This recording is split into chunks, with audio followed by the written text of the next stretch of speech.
Tonight, how can we help? The Spencer Gulf throws its hat in the ring to help build the nuclear submarines. And arrests made in relation to the suspicious death of Robert Atkins. From our 7 Spencer Gulf studios, your nightly news with Madeline Kerr begins now. Good evening, thanks for joining us. Spencer Gulf mayors have reacted positively to the massive submarine deal announced between Australia, the US and the UK. While the project will take years to come to fruition, the long-term benefits could mean a potential boom for our region. All hands on deck.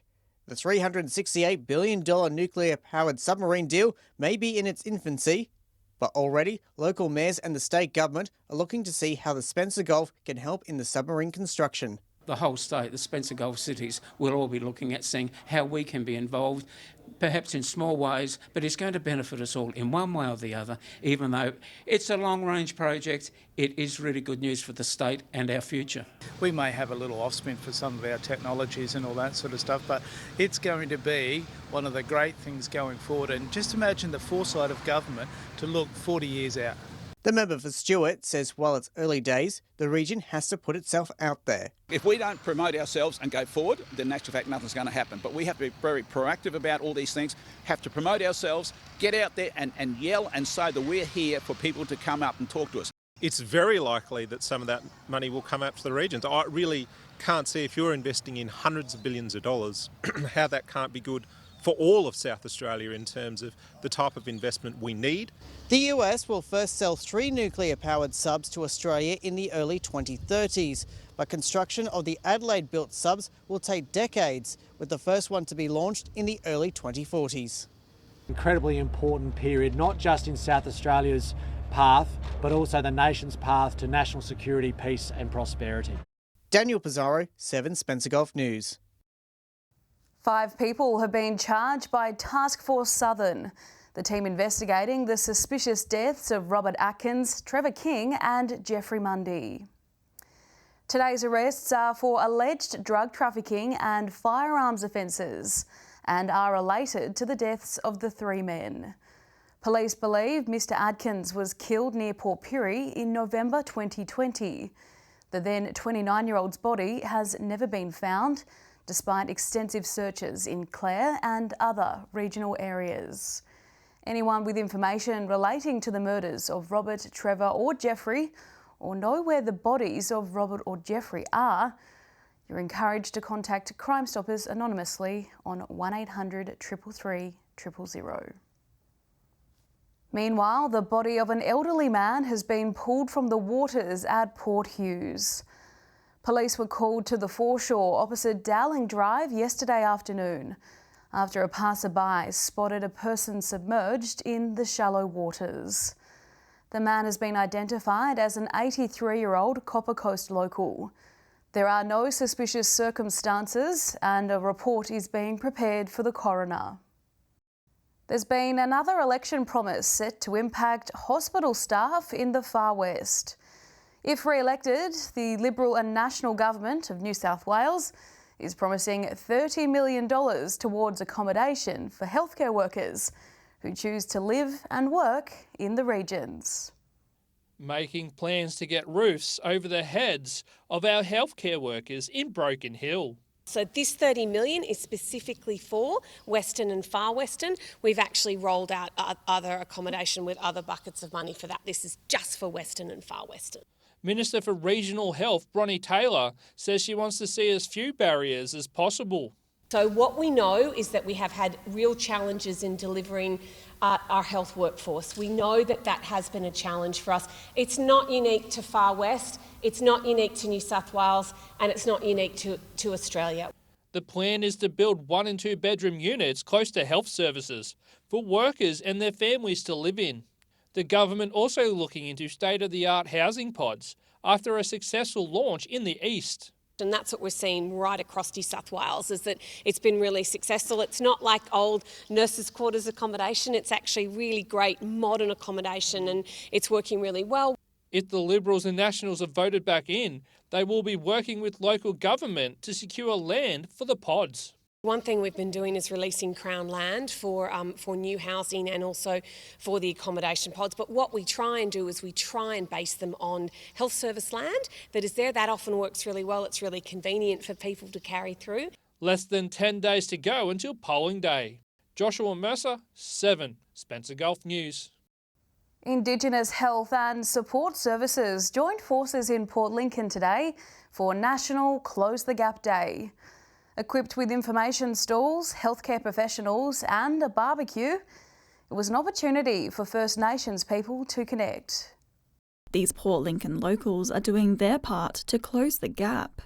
We've still got a long way to go in terms of health for Indigenous people. So a lot of the organisations, services within Port Lincoln have come here together and just got all the information, and the community can come and just talk to health professionals if they've got any questions. Every week we just do some art and craft, and in the last couple of months we've been getting the women to make some bags for themselves, and then we got them to make some bags so that we could sell it and raise some money for the council. We have walking groups. We also have gym groups for people that we would encourage all community members, not just people who come through Aboriginal Health, but all community members. Those involved seizing the opportunity to connect with like-minded people on a day of significant value and discussing what still needs to be done.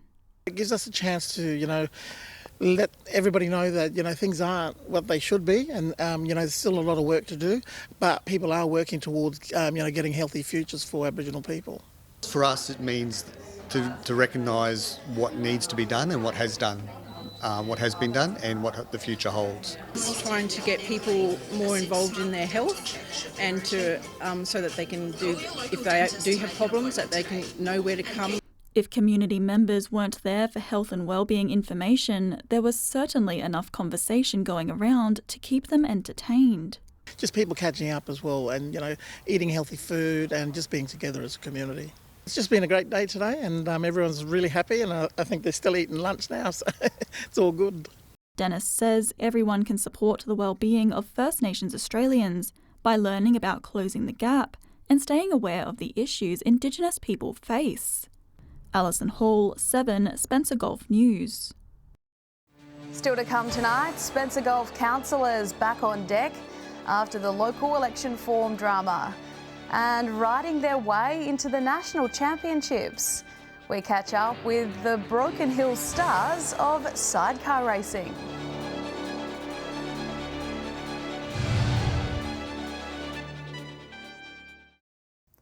Welcome back. Following weeks of political chaos and uncertainty, Whyalla Mayor Phil Stone and Port Augusta City Councillor John Naisbitt have returned to their positions. While Minister for Local Government Jeff Brock succeeded in fast-tracking legislation, the fallout from the local election forms still lingers. It's back to business for Phil Stone, the Whyalla Mayor up in Port Augusta this week, attending a special forum involving the region's mayors and CEOs. It's one of his first events since being reinstated. A fantastic outcome. I'm just thankful that the Parliament saw that there was need for a review and to intervene to get everybody that was involved back that were elected by the community. Mayor Stone and 2 other Whyalla councillors were controversially dismissed for reportedly failing to submit the proper election paperwork on time, an allegation denied by the Mayor. There were issues with the portal to get your documentation through. I'm one of those that thought it had gone through, and by the time I was told that it hadn't, it was past that due by date. Minister for Local Government Jeff Brock managed to pass emergency legislation extending the deadline through state parliament, allowing affected individuals to return to their elected positions. It was an unfortunate thing about it, but we had to put that bill through to save the communities about having another by-election or another supplementary. And look, I'm talking to the Electoral Commissioner today, and everybody has now got their forms in, which is great. It's a great relief. Port Augusta councillor John Naisbitt sent his form in person to the AEC. I was told by the regional manager that she would look into it and find out. Well, she did. She rang me back and told me that they have no record of me even going in there. Councillor Naisbitt was welcomed back at this week's City Council meeting. But it's good to be back. Excellent meeting tonight. Discussed quite a few things. Yes, and it was a very. It wasn't a sedate meeting like I was told by some councillors previously. Daniel Pizarro, 7 Spencer Golf News. Sidecar riders from Broken Hill will be representing the city and the state next month at the National Championships. Max Howes, Riley Commons and Rick Stevens will all be making the trek west. It's been part of their lives since they were kids. And now Riley Commons and Max Howes will head for a national title in the sport they love. My dad and Riley's dad raced for, I reckon they started racing in the very late 90s together, just as friends, and yeah, we just kind of got brought into it. Teamwork is a must in sidecar racing.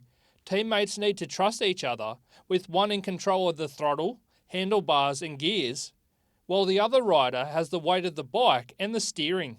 If he's not doing his job properly, I can't do my job. If I'm not doing my job properly, he can't do his job. So it's a very big team aspect to it. The boys have been racing in the seniors for 3 years, but when they first started, it was a bit nerve-wracking, especially being at the back. Extremely terrifying, but now that we're in our 3rd year of racing, it's gotten a lot easier and it's not as scary anymore. Rick Stevens only took up the sport at 39. He and his teammate Nick O'Brien are heading over to compete as well. Yeah, we rode the New South Wales state title, me and Nick, and the South Australian, which was not good, and also the Vic title. So yeah, so we finished 3rd over New South Wales. So it gives us a good chance over that way. Joshua Mercer, 7 Spencer Golf News. Coming up, the petition calling for around-the-clock security at Mid-North hospitals gathering momentum online. And more secure power supply in Port Lincoln, thanks to the new transmission line linking the EP to Coltana.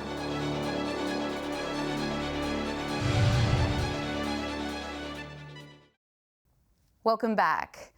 A petition is gaining traction online to get restraint-trained security guards stationed at Port Pirie and Wallaroo hospitals. The move comes after several incidents of violent attacks on staff and property. 2 hospitals in the Flinders and Upper North Local Health Network have implemented such security measures with a decent amount of success. A June 2022 review found that since introducing guards at Whyalla and Port Augusta hospitals, there's been a 52% decrease in reports of staff being hit by a moving object or person.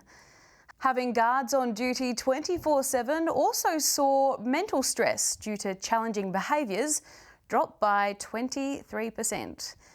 The petition can be found online.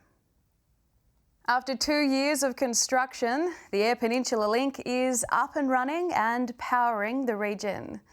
The transmission line made possible after years of planning and consultation with the Bungala community. Today marked the end of a long journey, with project planning starting over 10 years ago as demand grew on the Eyre Peninsula. For such an important region of the state, it was fed by a single line that was built in the 1950s to British standards.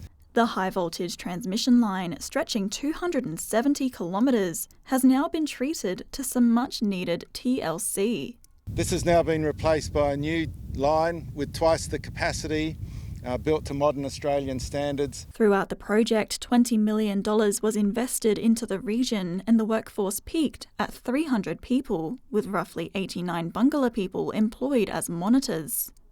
It's been a big investment in the Eyre Peninsula, and I think that the whole community has benefited from that. Member for Flinders, Sam Telfer, says the economic benefits of the project should not be underestimated, particularly its positive impact during the pandemic.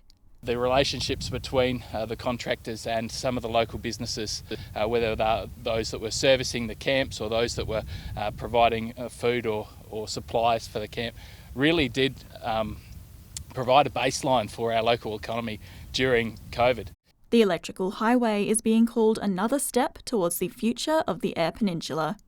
Alison Hall, 7 Spencer Golf News. Stay with us after the break. New stats about our fishing habits, as well as the best tips and tricks for wetting a line this weekend. And it's going to get warmer before it gets cooler. We'll have the weather details with Alex Sykes.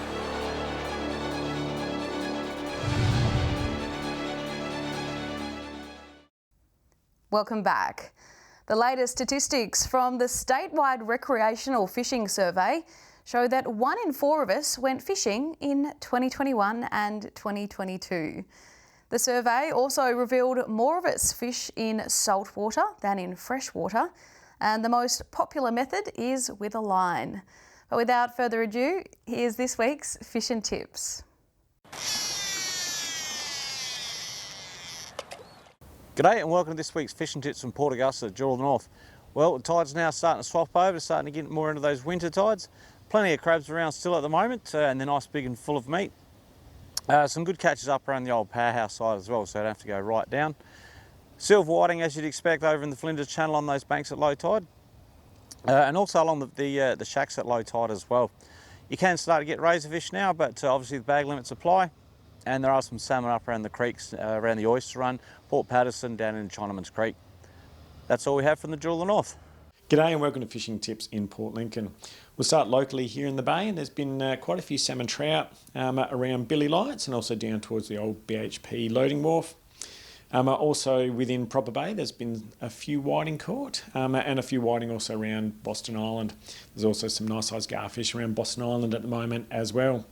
There's still some really good sized blue crabs in our local bays here in Lincoln and also up around Louth. Tuna were caught again during the week down south of Thistle Island, around Low Rocks and behind Williams Island, and also down to the Cabbage Patch. And there's also been a few small to medium sized kingfish at the Cabbage Patch as well. That's all for this week. We'll see you again with more tips next week. Welcome another week around the Gulf Fishing Tips from Port Pirie. It has been a fantastic week just gone with our blue swimmer crabs still running really hot. I think Port Augusta slowed down quite a bit for it, but if you go around the Port Pirie area, you'll get your quota really easy. Channel markers 12 and 13 should get you along the bag limit type. We've seen some early signs of our King George whiting too at Third Creek patches, and along Talawi Beach you've been seeing some yellowfin whiting as well. Cruise around to Port Davis, and you know the yellowfin whiting and King George whiting are around Woods Point at the moment, so in shallow for the yellowfin and out deep for the King George. Plenty of squid just starting to pop up around that area at Port Davis, but blue swimmer crabs, just about anywhere you walk out there, you'll catch yourself a feed. If you stay too long in one spot, they'll crawl up the anchor rope and jump in the boat. So it's a perfect time. Don't forget, while you're getting those yellowfin whiting, great time to take kids fishing to teach them the art of holding on to a fish that fights. Can't help but think that the blue swimmers have crawled into Leon's boat before. But thank you, as always, to our fishing experts. But it's time now to take a look at what's happening in the weather with Alex Sykes. Alex, we've got some warm days ahead of us. We do, Maddie, but I'm not currently dressed for it, especially tomorrow and the next day, with temperatures set to reach the high 30s and early 40s in some places. I know nothing we haven't seen before, but it's still uncomfortable to live through, especially without a fan or air conditioning. Taking a look at some of today's temperatures now, Port Lincoln topped 31 this afternoon, the warmest it's been all month. Woodna Airport recorded 34.4 degrees at 3:20, and Cooper Pedy cracked 40 degrees just before 4 p.m. Looking more broadly at today's weather map now, if you can believe it, it was the same temperature in Port Augusta, Port Pirie and Port Lincoln, all reaching 31 today. 28 the top in Whyalla and Kadina. Broken Hill recorded a very warm 39 degrees. Taking a look at the satellite image now, low cloud coverage over the far southeast. clear skies further north with a high pressure ridge will bring warm east to northeast winds and no rain. Moving on to tomorrow's weather outlook now, and we'll start with the Gulf waters. Variable winds about 10 knots, becoming northeasterly at 10 to 20 knots. Seas below half a metre, increasing up to around 1 metre by midday. And south to southwesterly swell below 1 metre, increasing to 1.5 metres. Taking a look at Friday's temperatures now, cloud clearing around Port Lincoln, set to reach a high of 29 degrees there, mostly sunny, and 37 in Cleve. Nice weather for a cold glass of Guinness for St Patrick's Day perhaps. Sunny top of 40 degrees in Woodner tomorrow, down to 13 overnight. Mostly sunny and 37 in Whyalla tomorrow. Blue skies in Port Augusta, 39 degrees there. Cloud clearing 33 in Kadina. Sunny in Port Pirie, 37 degrees down to 13 tonight, between 11 and 34 degrees in Clare. Mostly sunny conditions. 34 in Broken Hill as well. Taking a look further through the week now, temperatures will get above 40 in Port Augusta, Broken Hill and Cooper Pedy on Saturday. Mid-30s around Whyalla and Port Pirie, 20 in Adelaide and Kadina. Moving on to Sunday's outlook now, partly cloudy and 29 degrees in Woodner and Whyalla, 27 in Kadina, 26 in Whyalla, partly cloudy and 30 in Port Pirie, sunny and 37 in Broken Hill. Taking a quick look at Monday's map now, sunny and 33 in Broken Hill, 32 in Port Augusta, 31 in Woodner and Port Pirie. And that's all the weather from me for tonight. I'll see you a little later with an update. It's back to you, Maddie. Thanks for that, Alex. And that's the local news this Thursday. I'm Madeline Kerr. From all of us here, thanks for joining us. I'll have updates a little later. But until then, enjoy your evening. Good night.